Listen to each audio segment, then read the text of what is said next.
FSN Radio. It's all about what's next. Go to financialsurvivalnetwork.com and sign up for your free weekly newsletter. You'll also get 3 free reports. The Financial Survival Network.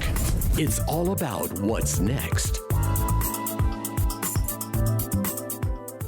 Financial Survival Network is brought to you today by Auryn Resources, a junior exploration company with the appetite of a major. It's hot on the trail of the next globally significant discovery, creating enormous potential upside for you, the shareholder. Auryn is one of the most aggressive exploration companies pursuing high-grade, scalable gold and copper deposits and has a premier 7-project portfolio, including its 2 flagships, Committee Bay in the Arctic and Sombrero in Peru. Auryn's unparalleled technical team and highly experienced management has a history of success in advancing and monetizing exploration assets. No wonder Auryn's been called one of the best in the junior exploration sector. Auryn trades on the TSX and the NYSE under AUG. To learn more, go to aurynresources.com. That's AURYN resources.com. The Financial Survival Network.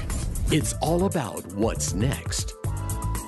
Welcome. You are listening to the Financial Survival Network. I'm Kerry Lutz. It's 2/26/19, February just about gone. Metals have done quite nicely.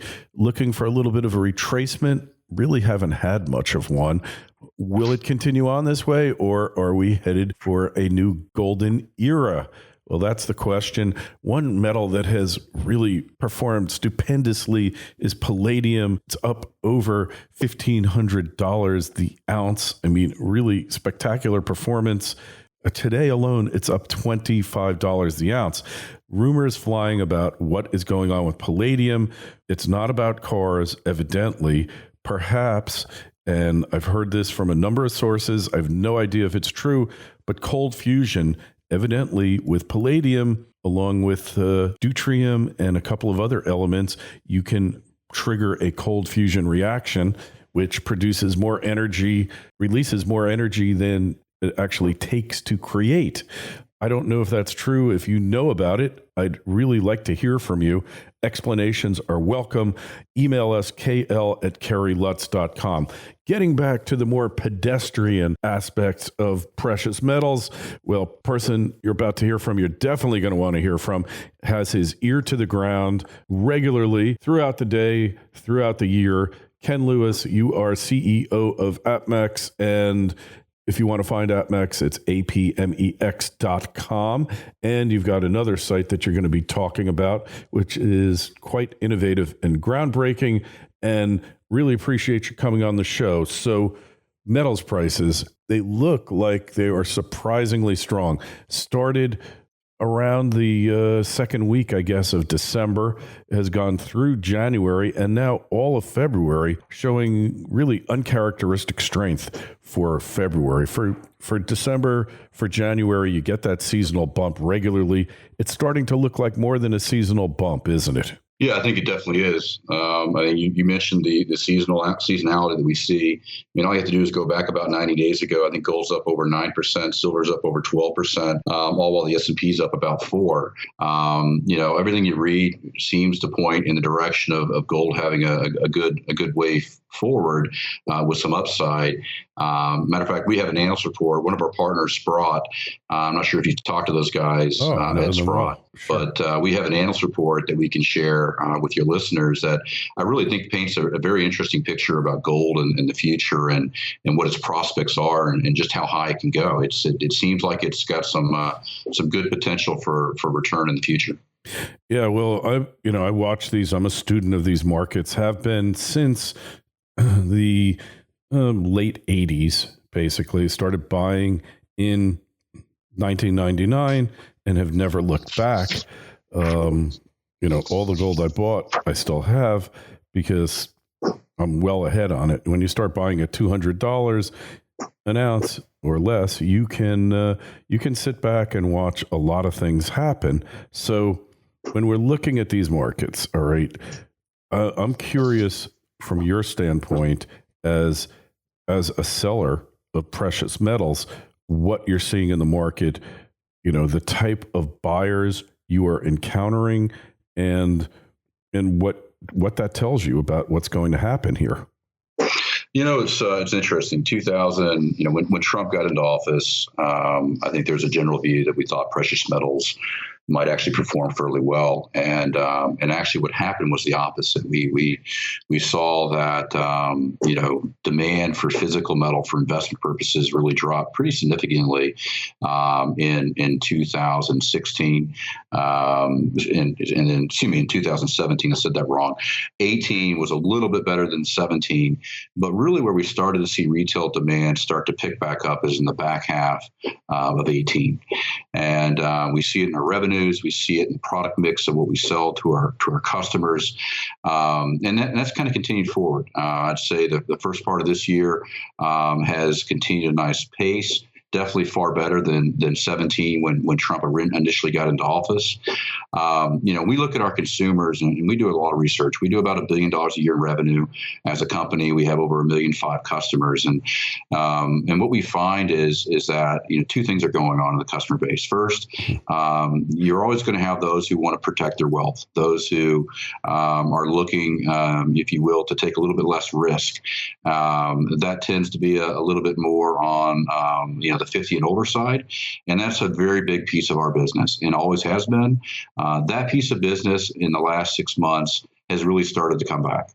We have found traditionally precious metals. Not that I want to get too political here, but Republicans tend to, in the past, have bought a good bit of metals from us. We're seeing that some of those individuals are taking some dollars out of the equities markets, and they're coming in with what I'll call fairly large size transactions.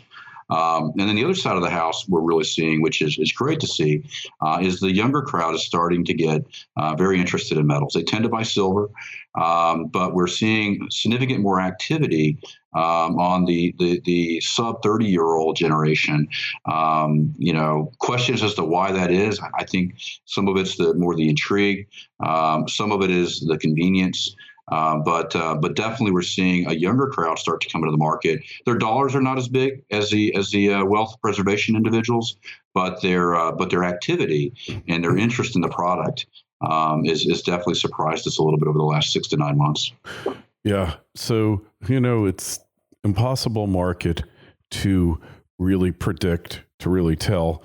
Although back during the crash, 2007 through 9, really started in 8. We saw gold take a major hit. It had broken $1,000, went back to high 600s, and then a short time later catapulted forward. Right. You think we could see something like that again? It's funny, and the data's out there. Anyone can go research it. You go back and you look at that time where we had, really tough time in our country. And everyone knows what equities markets did in 2008. I'm looking at some stats right now. I think in 8, equities were off 37%. Gold was actually up 4.3%. And so gold performed exactly the way you would hope it would. It acts as a kind of a hedge, if you will, to the equities markets. The reading I've done recently seems to suggest, and again, I don't generally give financial advice. I would recommend others to do their own readings. But the readings I've come across is when you look at the valuations in the markets, you look at the way gold has performed, there's a lot of similarities to 2007, 2008 timeframe to make people want to believe potentially that gold has some nice upsides. I mean, all you have to do is look at the equities markets. They're, in general, they seem to be a little overvalued right now. You look at interest rates and what the Fed's doing, and you look at a number of other factors, and it seems to be very supportive of a rising gold price, potentially performing exactly like it did back in 8, where it might outperform the equities markets as a natural hedge. Hmm. Yeah, well, it's really interesting because you watch the behavior of these markets. Sometimes it's totally divorced from reality, or at least reality as you and I might perceive it. Other times not. So silver really hasn't partaken much in this rally. As we speak now, it's 11, almost 11:30. Silver's at 15.87 the ounce. At what point does silver, put worries behind and leap ahead of gold's performance? Because silver historically has been much more volatile and has advanced much more faster, further than gold. We going to get to that point again here, Ken? It's a tough one for guys like me. And look, when I give advice to my friends and family, I suggest the upside on silver seems to be more significant than gold, and the downside seems far more minimal.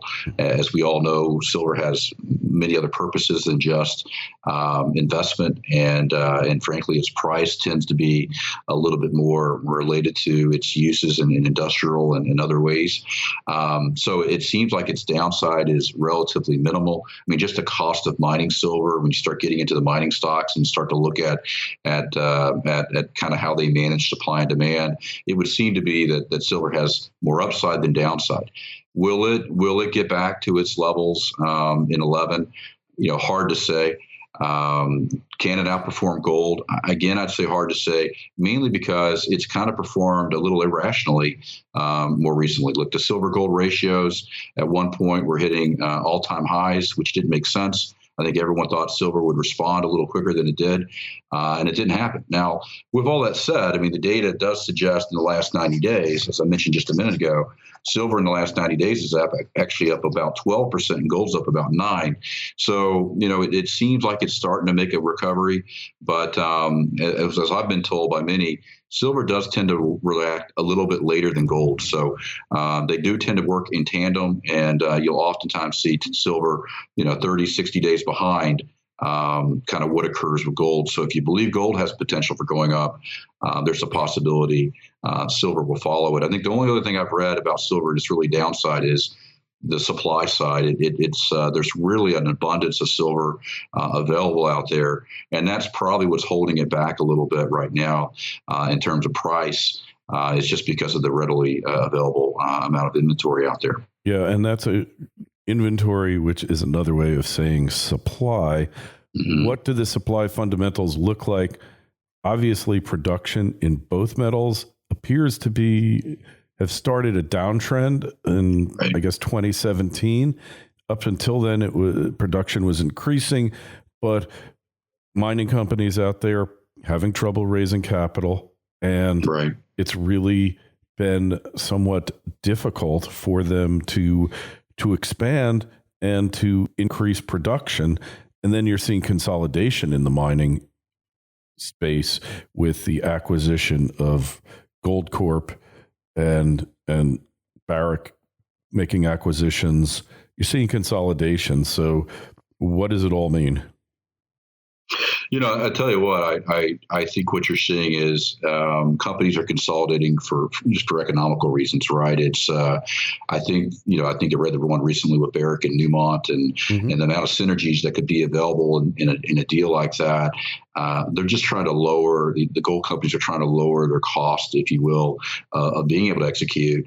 And all of us want to see demand grow, and the supply side typically goes with demand. I mean, the cost of mining, it can get a little bit cheaper. It's kind of like oil, right? We've seen the cost of being able to put oil on the ground lower over the years.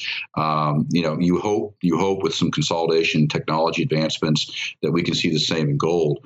I think the key is going to be, really is going to be the supply side.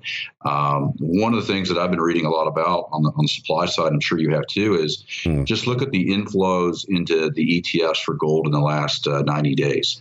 Believe it or not, there was actually an outflow. Gold really had become really a product that people didn't want to invest in for about 18 months there. And in the last 90, 120 days, you've seen a massive inflow where people are buying ETFs, trying to get more exposure to gold, which I think that is going to be great for the mining side of the business as we can increase demand. Yeah. And obviously, it's just like a stock. A stock could be totally unloved, and then 1 minute, all of a sudden, Wall Street finds out about it, and then it's the hottest thing since sliced bread or whatever. And metals, were boring from the late 80s to early 2000s, and then all of a sudden, out of nowhere, it took off, and nobody was predicting it. No analyst, nobody. And perhaps more now, what about the precarious global economic situation? What are your thoughts there as far as people fleeing to hard assets and such to try to, as a defensive move, wealth preservation move? It's interesting. Again, people do their own research, but one of the things I've been reading a lot about lately is even how, and it really plays into gold, but how countries are now trying to become more independent and not be dependent on the U.S. dollar and taking massive reserves of gold lately. I mean, Russia and India and various countries out there are looking to become more independent and less dependent on the U.S. dollar. And when you look at some of our tactics, positive or negative, you can evaluate any way you like in terms of trade and foreign relations and the various treaties that we've pulled out of as a country in the U.S. I can see where gold might start to return to some of the interest levels that were out there years ago in terms of its liquidity, its independence, its ability to diversify, both at a country level and then down to an individual level. I mean, I think there's a lot of talk about interest rates. There's a lot of talk about inflation. Are the equities markets overvalued? You talk about the countries and trade disputes and other things of that like. And it seems like it's perfect for a conservative investment like gold, in my opinion, or even other alternative investments, even if you don't want to be in gold. Looking at finding ways to get yourself a little bit out of equities or less exposed to equities, it seems like the logical thing to do based on what you're hearing in the world. And frankly, some of the things that our own government has done in the last 24 months would make you want to think twice about where you invest your assets. Yeah, no doubt. No doubt this is true. So you have like a new platform for APMEX. Everybody knows APMEX, APMEX.com. So tell us about your new platform. It's look, we looked at the market and tried to understand kind of where things are going. And when we started to research One Gold, the crypto markets were performing fairly well. And I'm not a big believer in cryptos necessarily. I think there's issues with it on a number of different angles. But one of the things I love about cryptos is I love some of the technology it brought to the table in terms of security for users. And I also like its convenience. It's ease of use for anyone who's used the applications out there. So what we did was we said, man, there's some good things here. How can we combine traditional gold ownership with some really nice technology that allows instant liquidity, that allows individuals to take physical if they so choose, and to allow it to be done with a few clicks on your computer. And so we came out with a product called One Gold, ONEGOLD. Believe it or not, in 90 days, we've already got over 1,200 customers. Our revenues have grown. Basically, they're doubling month to month, like you would expect for a new entity like this. And really the feedback we're getting from consumers is they love the ease of use. They love the ability to take a position in and out of a position on a moment's notice. Whereas, traditional physical, and there's always a home for it, and it's a big part of our business. Traditional physical is a little bit more cumbersome to store in the home. It's a little bit more challenging to liquidate. It is off the grid, if you will. So, if you're an ETF buyer, though, you really start to question the fee structures. You question whether physical's backing it. You prefer to self-manage rather than go through your broker and pay a fee. So it kind of meets those needs, but also giving you some of the traditional benefits of a physical product like we sell at APMEX.com. And that's pretty cool. Obviously, you believe it, and I believe it, that you should always be holding some physical metal. But this is kind of in addition to that, right? Yeah, absolutely. And the way we pitched it, even on APMEX, we just put a banner up is, look, if you're a believer in physical, you believe in it for a number of different reasons. And I won't get into what people's necessarily their reasons are. Mine personally, I like having independence. I think about it for long-term inheritance. I think about it from a lack of reliance on the banking system. I like just having a little bit of it on the sidelines. In addition, though, I sometimes see gold or silver as an opportunity to invest more, but I don't want to necessarily store it at my home. I want to take a broader position. In the past, you would go buy a GLD or a FIZ or an ETF in general. What we tried to do is give you an opportunity to take position in metal that doesn't require you to own paper. You can actually have a position in pooled metal. You can have that metal shipped to you at any moment's notice when you want. So you get some of the benefits, like we mentioned, of physical ownership, but at the same time, lower cost of ownership than physical, and just the instant liquidity that sometimes physical can be a challenge with. And look, my view is there's going to be products like this that hits the market eventually. There's always going to be a need for physical. There's going to be digital products, and there's going to be paper. And APMEX wants to be relevant wherever we can for our customers. Yeah, and that's what it's all about, staying relevant, connected, following the trends that are important to your market. Right. With such a large customer base, obviously, you didn't just enter into this digital realm lightly. You did a lot of research. And what did the research tell you? Well, first and foremost, we used a company called Tradewin out of New York, and Tradewin is a spinoff of IEX. And anyone who knows who IEX is, it's a trading platform, trying to give the New York Stock Exchange a run for their money, right? And it's using technology and advancements and low cost of execution. And when we partnered and we got together on this, we felt like there was an opportunity to make the execution costs be very, very low for consumers, provide all the protection that they're looking for, and then convenience. And one of the things, Kerry, consumers can do on the site, which is pretty cool if you ask me, you can link your bank account and actually move money to and from your OneGold account on a moment's notice. You can't do that on a traditional retail website. You can actually pay for the product in Bitcoin if you want, or you can use a credit card.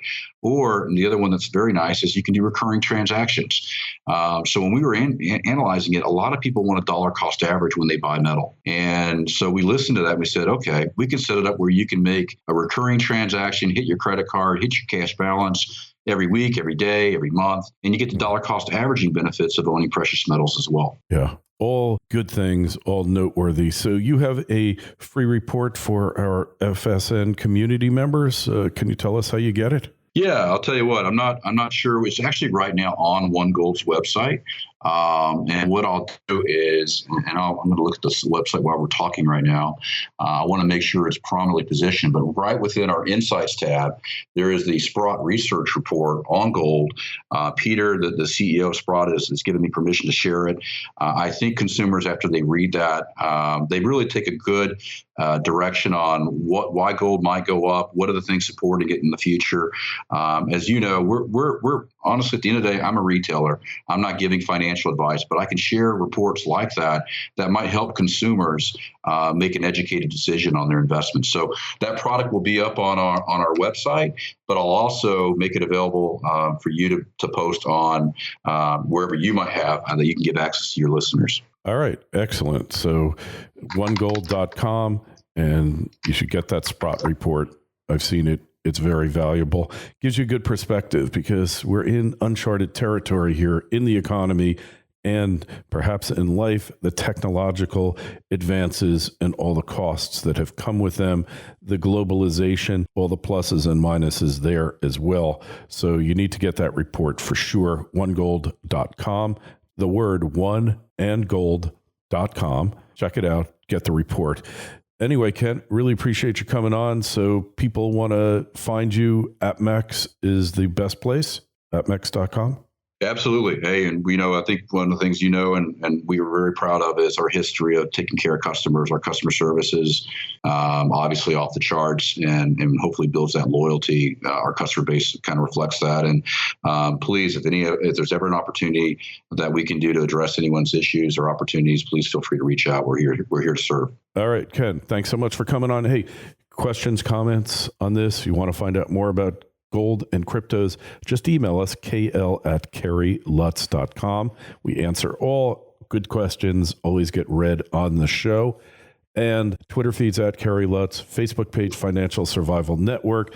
You're listening to this on a podcast or on YouTube. Please subscribe, like, and share at the appropriate platform. Really helps me a lot when you do. It helps get the message out to those of you who need it. Ken, really appreciate your coming on, and good luck with the new site. Thank you.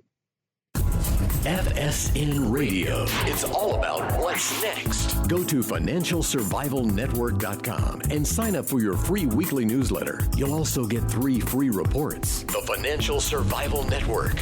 It's all about what's next.